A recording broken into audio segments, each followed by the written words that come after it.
Welcome to my YouTube channel, The Storyverse Legends. On my channel, the video I upload doesn't contain any AI content, any robotics, or any fake voices.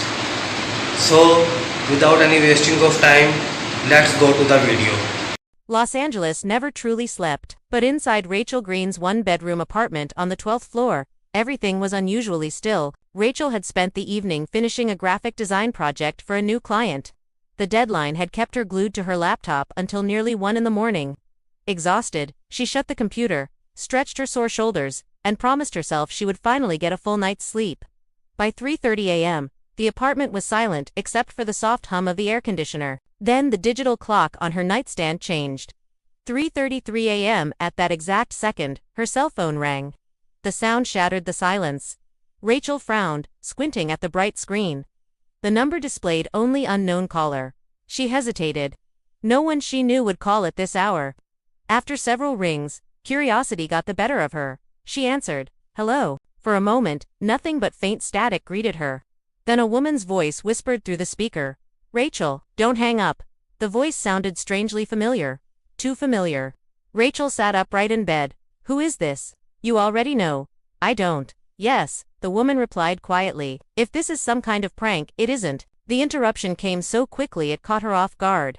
"You're wearing gray sweatpants, a black t-shirt, and your hair is still damp because you showered before finishing your project." Rachel's heartbeat skipped. She looked down. Every detail was correct. Her eyes narrowed. "Who are you?" The woman ignored the question. "Don't look toward the kitchen window." Rachel instinctively turned anyway. Outside, the city lights stretched endlessly across Los Angeles. Nothing seemed unusual. "What am I supposed to see?" "You weren't supposed to look." The voice suddenly trembled. There was someone watching. Rachel's stomach tightened. She quickly pulled the curtains shut. "Yeah, right. I'm Rachel Green." "So am I." "I know," the caller replied. "I'm Rachel." 5 days from now. Silence filled the room. Rachel almost ended the call. Instead, she listened. "I don't expect you to believe me," the voice continued. "At exactly 11:42 a.m., a city bus will crash into a traffic light on Wilshire Boulevard. No one inside will die, but a street musician wearing a blue jacket will break his left arm." Rachel stared at the wall, trying to process the impossible conversation. The predictions were oddly specific. Too specific to sound rehearsed. She shook her head. "Whoever you are, you've gone through a lot of trouble. I wish it were only trouble." The woman's breathing grew uneven. "You have 4 days left before everything changes." Rachel's pulse quickened. "What changes?" The caller didn't answer immediately. Instead, Rachel heard what sounded like distant footsteps, followed by a heavy metallic bang. Then came another sound. A phone ringing somewhere far away. Again, and again, and again. The woman suddenly whispered, her voice barely audible. "They found me." Rachel gripped the phone tighter. "Who found you?" No response. Only hurried breathing. Then the woman spoke one final sentence. "No matter what you hear." The line went dead. Rachel slowly lowered the phone, convincing herself it had all been an elaborate prank. Yet sleep never returned. Outside, the city carried on as always. But somewhere, in the darkness beyond her apartment window, someone stood motionless, looking up at the 12th floor. And at exactly 3:34 a.m., Rachel's phone screen lit up by itself. A new voicemail had arrived. She hadn't heard the phone ring. Rachel Green barely slept. The mysterious voicemail remained unopened on her phone, its notification glowing on the screen like a silent threat. Every time she reached for it, a knot formed in her stomach. That confidence lasted less than an hour. While preparing for an early client meeting, her phone buzzed with a calendar reminder. She glanced at it for only a second. The coffee mug slipped from her fingers. Hot coffee splashed across the contract, soaking every page. Rachel froze. Her heart pounded as the memory of the caller's words echoed through her mind. "Tomorrow morning, your coffee will spill across your client contract." She slowly backed away from the ruined paperwork. No, it couldn't be real. Trying to shake off the growing fear, Rachel hurried to a print shop to replace the damaged documents before her meeting. The rest of the morning passed in an uneasy blur, but she couldn't stop checking the time. At exactly 11:42 a.m., she found herself walking along Wilshire Boulevard. For one hopeful moment, she almost smiled. Then came the deafening screech of tires. A city bus barreled through a red light, slammed into a traffic signal, and sent twisted metal flying into the air. People screamed and scattered across the sidewalk. Rachel stood frozen. A street musician wearing a bright blue jacket was knocked to the ground by the collapsing traffic light. He cried out in pain, clutching his left arm exactly as the caller had described. Every detail had happened. Exactly. Rachel stumbled backward, her face drained of color. By the time emergency crews arrived, she was already walking away, unable to process what she had just witnessed. That evening, she locked every window and double-checked every door in her apartment. She kept glancing at the digital clock. 8:16 p.m. Her breathing became shallow. The future Rachel had warned her during the previous night's call. Don't answer the front door at 8:17 p.m. Rachel stared at the entrance. The clock changed. 8:17 p.m. 3 slow knocks echoed through the apartment. Knock, knock, knock. She didn't move. Another knock followed, louder this time. Then a calm male voice spoke through the door. Package delivery for Rachel Green. Rachel remained perfectly still. After nearly a minute, the footsteps faded into the hallway. Minutes later, flashing police lights filled the street below. Looking out from her window, Rachel watched officers arrest a man carrying a backpack filled with lockpicking tools, fake delivery uniforms, and several stolen apartment keys. The news spread through the building within the hour. The man had been posing as a delivery driver, targeting women who lived alone. Rachel's blood ran cold. The warning had saved her life. But just as she began to feel grateful, her apartment lights flickered violently. Every electronic device shut off for 3 long seconds. When the power returned, Rachel noticed something that made her skin crawl. She was standing alone. Her brother had vanished from the picture as though he had never existed. Before Rachel could even comprehend what she was seeing, her phone vibrated. The screen displayed only for chilling words. Unknown caller, 3:33 a.m. tomorrow. Rachel Green couldn't stop staring at the photograph. It had once shown her standing beside her younger brother, Ethan, during a family vacation at Santa Monica Pier. She remembered the salty breeze, the Ferris wheel glowing against the evening sky, and Ethan teasing her for screaming on the roller coaster. Now, the picture showed only Rachel. The empty space beside her looked strangely natural, as if no one had ever been there.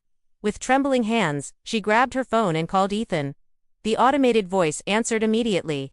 The number you have dialed is no longer in service. Rachel frowned. She searched through her contacts. His name was gone. She opened old text messages. Every conversation they had ever shared had vanished. Panic tightened around her chest. She rushed to a storage box in her bedroom filled with family photo albums. One by one, she flipped through the pages. Birthday parties, Christmas mornings, graduation ceremonies. It was as though he had been erased from existence. Rachel slammed the album shut, unable to breathe. The phone rang. 3:33 a.m., she answered before the second ring. You finally see it, the familiar voice said. Rachel's hands shook with anger. What did you do to my brother? I didn't do anything. You erased him. No, the future, Rachel replied quietly. You did. Rachel's heart pounded. Stop lying. You changed the timeline yesterday.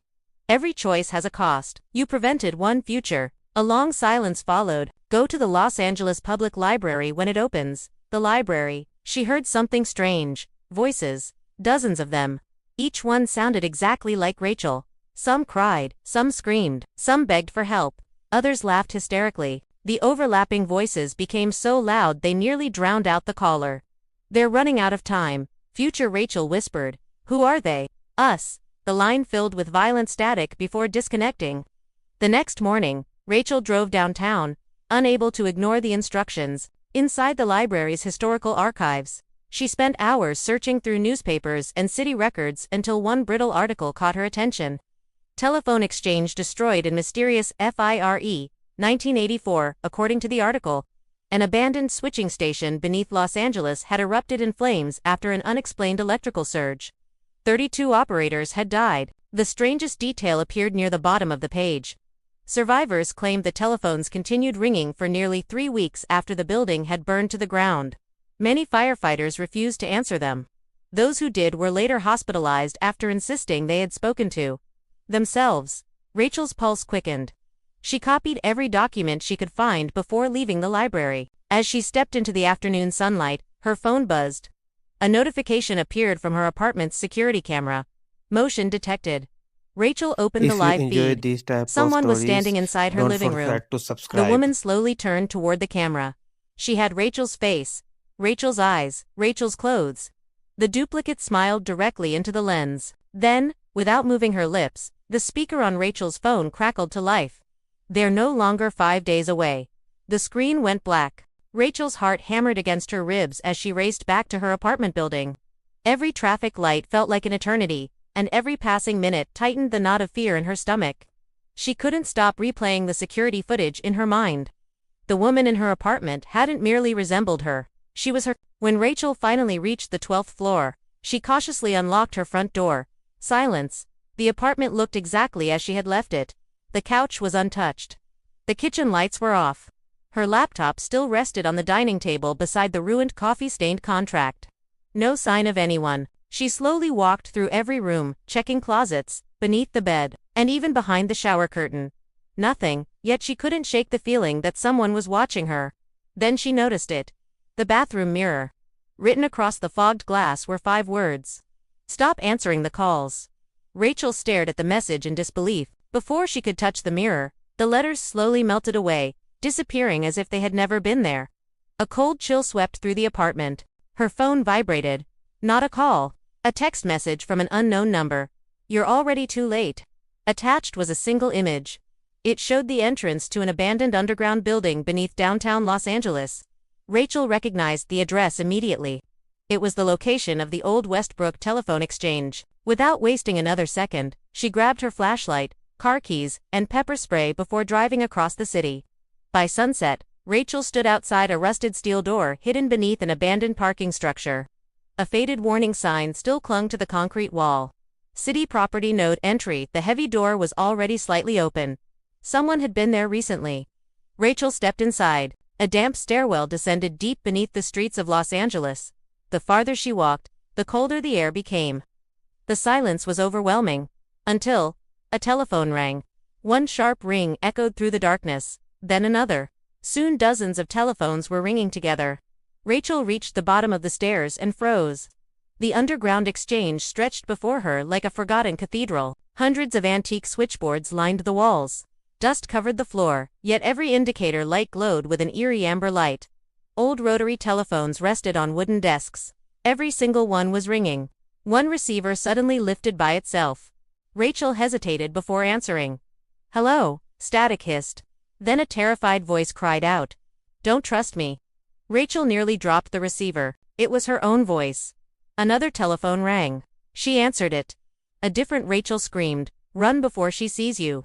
Another phone, "We failed." Another, "Burn the switchboard." Another, "You can't escape day 5. The voices overlapped until the room became deafening. Rachel covered her ears, but the ringing only grew louder. Suddenly, every telephone fell silent. Footsteps echoed somewhere in the darkness. Slow, calm, confident. A woman stepped into the dim light. She looked exactly like Rachel. The only difference was her eyes.